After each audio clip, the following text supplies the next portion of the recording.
Welcome to The Panic, the podcast for anxieters by anxieters. I'm Cameron Chappis. And I'm Faith Lozon Collins. And The Panic is not your typical self-help station, but that doesn't mean you're not going to get what you need from our talks. Feeling some anxiety about life today? We are too, so let's get real and freak out together. This episode of The Panic is brought to you by America's favorite candy, Prozac. I'm just kidding, everyone. We don't have funded endorsements yet, but we do have enthusiasm. Today's main topic is going to be social anxiety, so let's get into it.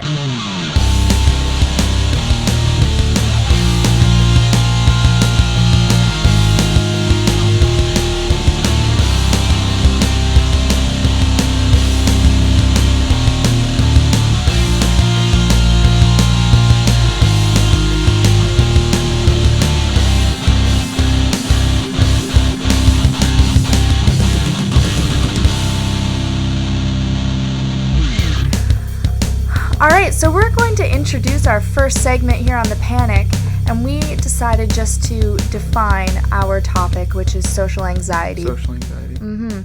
But we didn't go to a Merriam-Webster dictionary. Instead, we decided to go to UrbanDictionary.com, the most prestigious of references. So why do we choose Urban Dictionary? Because it's written by us. It's hilarious. It's written by people like you and me. Anxieters.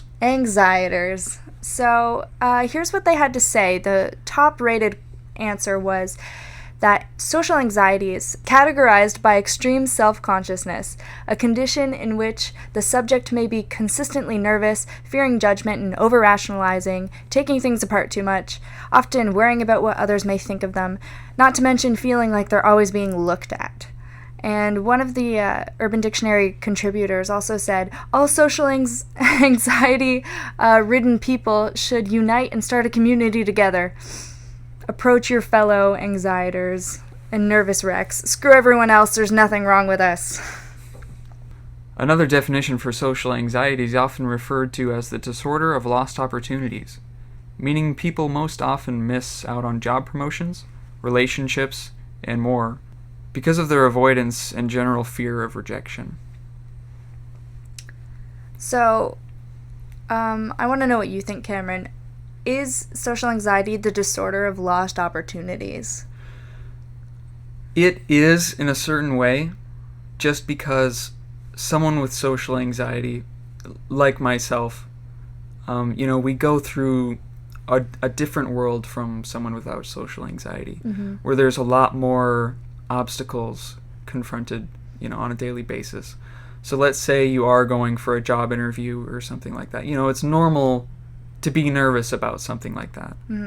But a level of social anxiety that prevents you from thinking straight under pressure can prevent you from having the same opportunity on that job interview as someone who doesn't have that kind of obstacle in their way. Yeah. Who, kind of doesn't analyze every single part of that situation, Yeah, I get that. I mean, I don't know. I feel like I also have social anxiety disorder. Not as much talking in front of people. It's a sort of different type.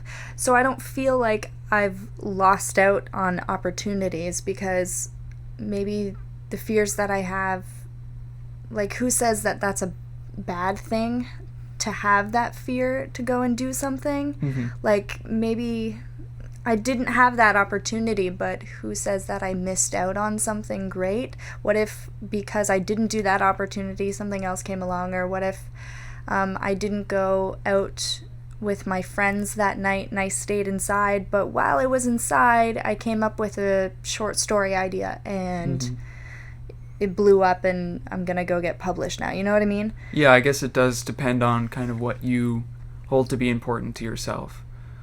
But I mean, for some people, just performing simple tasks like that, like, for example, maybe you do decide to stay in because you don't feel comfortable being out that night, in public. But then you're in that state of mind where you can't stop thinking about what's stressing you out. Mm-hmm. You know, like yeah, you're sitting in and maybe you can do other things, but because you're anxious about everything else, the reason that you're staying in, you can't stop thinking about it. Even though you're staying in and you've removed yourself from the problem. All of a sudden it's like, oh, well, what are my friends doing right now? Am I missing out on something, Yeah. So in that sense, I do feel like there's something lost when you're going through social anxiety. What about, it says it right in the name, social anxiety disorder, which ironically the initials are SAD. Yeah. Which is funny. But it says it right there that it's a disorder. I've heard that it's an illness. Do you think it's a disease? I don't think it's a disease. I think it's something that everyone has gone through at some point in their life. And I also believe that different people have different experiences with it. Some people, have a panic attack maybe once or twice every month, with their kind of daily routine, with school and work and stuff. And there are people who have it twice a day. Yeah. And some people get over it, within a week, and some people get over it within a year, and some people don't get over it. Some people, just it's become a part of their lifestyle. Right. And so I don't believe that it's a disease. I just believe that it's something that everyone goes through, that everyone deals with differently. Right. It's funny we bring this up. I recently found out that back in 1999 to 2000, there was this drug that came out called Paxil, and it was sort of advertised as a Cinderella personality transforming drug, and it promised to cure social anxiety disorder, to cure shyness. And these ads, they were so cheesy and interesting. It would show this well-dressed businessman, and he's sitting across at a conference table shaking another man's hand, and the caption was like, "I can taste success." It's like he took this pill and now he got the job, or he succeeded in the business deal. And then another one of the ads, as sort of the opposite of what happens if you don't take this pill, is this businessman now. He's dejected, he's in his office, he's by himself alone, just really sad, and the caption was like, "I should have joined in more often." And it was like, this is what'll happen to you if you don't take Paxil to cure your social anxiety. I can understand why it stopped after 2000. Yeah. I really want to know I'm sure some people took it. I want to know what happened. Yeah, it's interesting, with medications for things like that. Because who knows, like, what's going on in that medication, like, that's changing your body chemistry and stuff like that, Yeah. So it's really, like, if any listeners out there that are going through social anxiety, please be careful of what medications, if you decide to resort to medication, please be very careful and smart with what you choose, because some medications can alter your, brain chemistry. Yeah, that's another thing. Like, I know over the past couple years, I developed a relationship with my psychiatrist, right? And we tested different medications. So I was switching every couple months. This was a while ago because now I'm on something more stable, but it's okay not to listen to your doctor right away and accept a drug that they recommend. So if they say, "Oh, I think I'm going to write a prescription for this for you," I went home, I had my doctor friend tell me about these drugs and what they were about in detail and what side effects there was. So, have a relationship with your doctor as to what medications you're taking, but don't just, like, take it right away. I would do some research before. Of course. I've never taken anything for social anxiety disorder, though, that's for sure. Yeah, and that's kind of the path that I've chosen to take myself. Is I don't, personally, I'm kind of on the side of the medication argument that I don't need it. Right. That I'm kind of the master of my own destiny, and that it's kind of my state of mind that can kind of help me out, kind of go through, these tough times. So personally, I've decided to completely stay away from medications and stuff like that, and to try other methods. Cameron, I'm your friend. I've known you for a while now, but let's get into what sort of social anxiety situations that you've had, I don't know, over the years or recently. Just in regards to social anxiety in particular. Yeah. So my situation with social anxiety is more of when it comes to individual confrontations with people.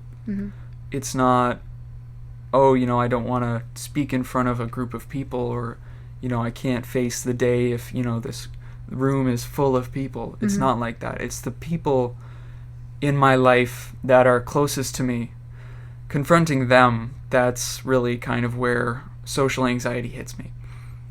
And that's interesting because they're close to you. Yeah, and so in a way, I kind of feel this pressure when I'm around my friends to say the right things. And an example of this is a lot of times I've had to kind of pre-think what I'm going to say to someone. For example, in high school, I had this friend who, suffered with depression and stuff like that. And I was kind of the shoulder for him to lean on. That put a lot of pressure on me. Right.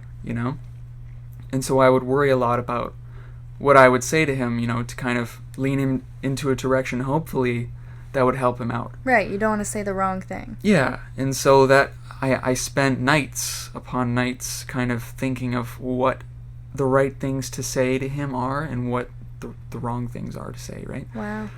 And the thing is, once I was confronted with a situation where I could say the thing that I pre-thought, I would have like a near meltdown because I was focusing so much on what I needed to say or what I thought I needed to say to help this person, to like make myself, or to, so that I can be kind of the best friend I could be. And that pressure kind of came down on me. The whole like scripting what you're going to say, like I'm sure at one point, I guess I can't say all of us because maybe this is weird, but scripting a phone call before you pick up the phone and talk to them. So if I have to call my dentist, I'm writing out exactly what I'm going to say, like, hello, this is Faith Lozon Collins. I'm calling in regards to an appointment. I write the whole thing out because I don't want to mumble. I don't want to sound confused. And then I would even go to extent, not as much right now, but I would go to the extent of like making little branches, like if she says yes, this is what I'll say. And that's exactly what kind of goes through my mind. Except the only difference is talking to someone on the phone, whether it be some kind of company or OSAP or something like that. You don't know them personally. So if you do say the wrong thing, it's kind of water under the bridge. Right. If you're talking to a friend that you've known for 10 years, and all of a sudden you say the wrong thing when they're in this huge life crisis, they'll remember that. They'll remember that you're the person that said the certain thing that, took them down, right? Yeah. And, it's a whole different level of pressure. Yeah. It's weird when you're talking about having social anxiety around people that are close to you. So I have a story, and I met my father when I was 18, so, later in my life, and I had been in his life and visiting on holidays and the whole shebang. I'd put myself all in for maybe 2 years, and I was out living in Toronto, and my stepmother's mother had group of us had the family over for Christmas dinner. It was my first time there, but it wasn't my first Christmas with this family. And we're sitting around in this living room, and there's music playing, and my stepmother and her mom start this conversation in the living room. And I don't remember what the conversation was, but we'll just say the example. Say they were talking about football. Okay, yeah. I have no interest in football. I don't know about football. So I'm not going to pretend like I know about football. Yeah. So instead of acting, I don't know, like I was interested or taking part in the conversation, it made me uncomfortable. So I take out my security blanket, which is a book, because that's what I do in social anxiety situations, like doctor's offices, walking around, classes. I carry my book, I whip it out. Parties, I will whip out a book at a party if I don't want to be there, if I don't want to talk to someone. Right. So I have my book out and I'm reading, and both of them tower over me. And my stepmother, is like, you put that thing away. Got real mad. Was like, you put that thing away. Why don't you be a part of everything? And she was like, this is so socially unacceptable of you. And she proceeded to, she got drunk that night and had to go to bed early, and then the next day blamed it on me because I put pressure on her or something, or I shouldn't have been there. And that's a little more family driven, but I was deemed socially unacceptable for her because I wasn't comfortable in making small talk and making conversation and something I didn't want to talk about. Yeah. And I didn't think it was a problem until somebody yelled at me about it.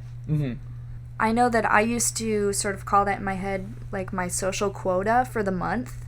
So if I agreed to go out for appetizers with my friends that night or something, went out and did a social activity, even though it's with my friends, I would come home and be like, okay, well, my social quota for the week has been fulfilled because I've spent an hour in a social situation, so I can go and be alone and not have to worry about it. Or that would be my determining factor to whether I go to a party. I'm like, well, I haven't been social, so I guess I have to, and I would have to go, and then I would be there and be like, this is all for the quota, this is all for what's expected. I mean, not like everybody was there going, oh, Faith is out in public, good for her. Nobody was thinking that. Yeah, and that kind of brings up another kind of part of this, is that people with social anxiety, they can only spend a certain amount of time around people, and they need kind of that time away from being social. Yes. And a lot of people I know that are really social, that kind of need that constant, contact with people. It's hard for me to explain to them that I need this weekend just to kind of unwind. Yes. It's hard to kind of translate to people like that. So I think we're gonna go into our next segment, which is something that we plan on doing for almost every episode, and it's something that we have called Method Busters, or Method Busting. Method Busters. So, since we are a podcast about anxiety and different types of anxiety and freaking out, I'm sure that anybody that has gone through this has also been given advice or read online certain ways that they can cope. So we decided to tackle different coping methods and test them out, kind of like juice cleansing diets. Test out the diets, see which ones work, which ones are crap.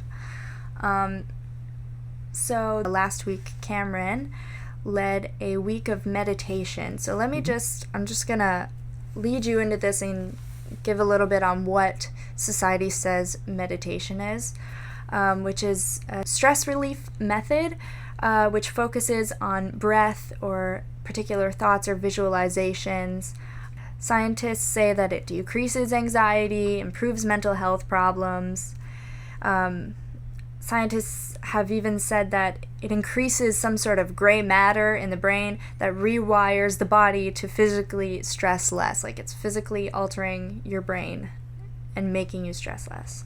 And then meditation is also a way to observe the brain to figure out how our mind generates the anxiety-provoking thoughts. So where these thoughts come from.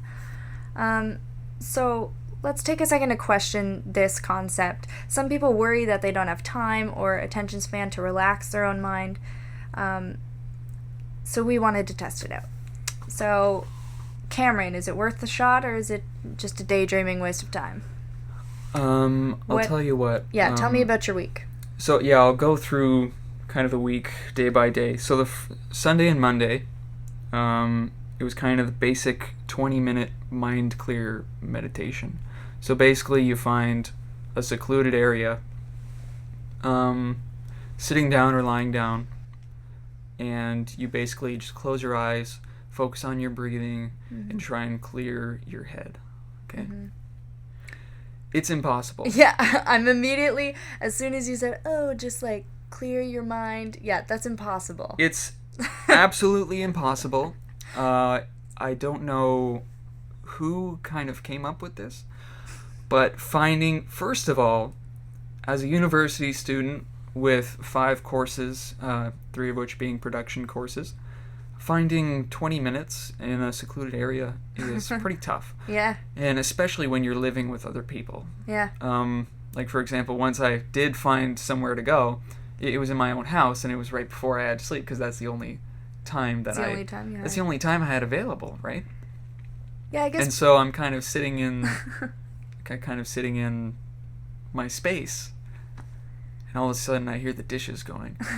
Like, come on, Right. like I can't, get into I can't find that kind of space. And then, okay, so I had to get up and say, okay, stop.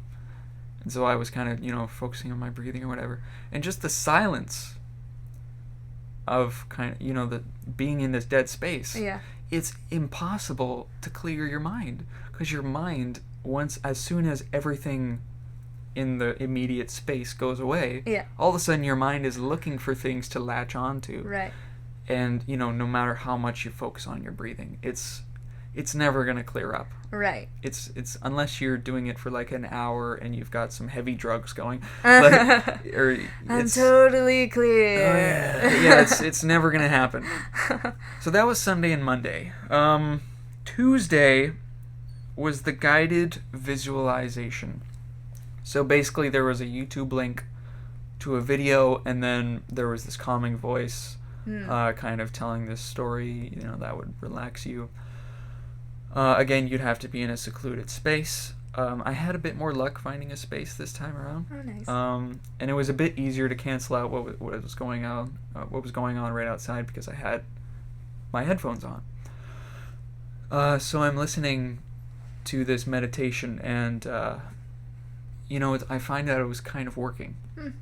As opposed to just kind of being in an empty space with nothing going on, it's kind of giving you something for your mind to latch onto. Right, exactly. A little so distraction. Instead of looking for something, it has that voice to follow. Yeah, it's a little distraction, right? The problem with this one is that halfway through, it starts to shoehorn little tips and tricks on how to deal with your anxiety in the real world. Like, it starts to say, okay, once this... Not directly saying, but it starts to say, once this video is over, you're going to have to go on your own, and here's little tidbits on what to do without the video, right? Like, it was like this weird thing with like a seagull trying to talk to me, and it like gave me a crystal ball, and it's like, keep this crystal ball with you at all times, and put all of your bad negative emotions into the crystal ball. I'm like, that... All of a sudden, the magic is just taken away. Right. Like, I was kind of enjoying the little story that was going on, and the kind of shoehorning of the tips. Like, it took me out of the moment. Right. You know, I don't need to be reminded that I'm an anxiety. Right. You know? And, like, did you honestly go through your day that day and go, oh, where's my crystal ball? No, absolutely not. Like, No. it's totally silly. So that was Tuesday.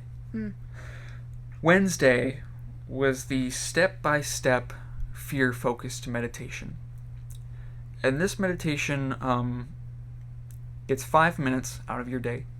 It helps to be in a secluded area, but it's not necessary. Okay. And basically, there's 4 steps. The first step is you find out what the problem is, why you're freaking out.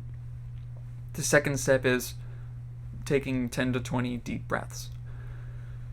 The third step is acknowledging that this fear is going to pass. Mm-hmm. And the fourth step, I don't really remember what the fourth step was. But what I'm trying to say is this meditation was the best one. Really? And I'll tell you straight up, Yeah. I recommend it to anyone going through social anxiety. Wow. Anyone experiencing social anxiety, I strongly recommend the step-by-step fear-focused meditation. Because first of all, it's easy. It only takes 5 minutes. Yeah. And you can do it anywhere. Mm-hmm. The second thing is that it kind of brings you back to reality. Because when you're having an anxiety attack, all of a sudden you're kind of taken out of reality in a way. You know, like your fear it dominates your mind. It's a whole body physical response. Yeah, Mm-hmm. and to kind of face that fear head on and to acknowledge that it's just a fear Mm-hmm. really kind of impacted me. Do you remember what you were... I do remember what I was going through. So it was the Wednesday. Okay, so the Wednesday I went through it, I did it during the day. I wasn't really having that much of an anxiety attack. It was a little bit of just kind of some stress. Mm-hmm. And I tried it out. I'm like, okay, whatever. That was kind of okay. Thursday night, like the Thursday early morning, Yeah. I woke up to this insane panic attack. Oh, God. Because I had presentations during the day, and I had my friend who was going through some personal stuff, and like I said before, I kind of have that anxiety of helping people with anxiety. Mm-hmm. I was having this huge panic attack. And then I remembered, okay, this is what's going on right now. I'm having a panic attack right now. Right. About these presentations. Okay? Right. And I took the deep breaths and I acknowledged what was going on. And it was only 5 minutes. Huh. I woke up to this panic attack. 5 minutes later, I was back asleep. Wow. That's pretty cool. Yeah, so that's kind of the best meditation of the week. Wow. So yeah. So that was Wednesday? That was Wednesday. The fear-focused step-by-step So just so meditation. you all know, Cameron's week of meditation is on our official website. Yeah. So you could actually go to Wednesday and check out that fear-focused meditation that Cameron's recommending. To try it out. Yeah, try it out. Mm. All Okay, right, yeah. so yeah, going to Thursday and Friday now. It was the progressive relaxation. This was again not ideal. It's the same. It's the same thing as Sunday and Mondays. Mhm. Meditation where you're just kind of sitting, you're lying down, breathing, focusing on your breathing. Mhm. But it's for 40 minutes, and it's ideally right before bed. The problem I had with this is the only time I had available on Sunday and Mondays thing was right before bed. Right. So I felt like Thursday and Friday was just a rerun of Sunday and Monday. Mm. And it was all the same things. I can't, you can't clear your head Yeah. totally, Right. you know? And then once, if you do end up doing, because there was a moment of about 5 minutes where I did end up clearing my head. But, you know, there's these little things that bring you back, you know, these little, like, your mind is so active during the night that it's impossible to just find solace, you know? So Thursday and Friday's progressive relaxation was another failure.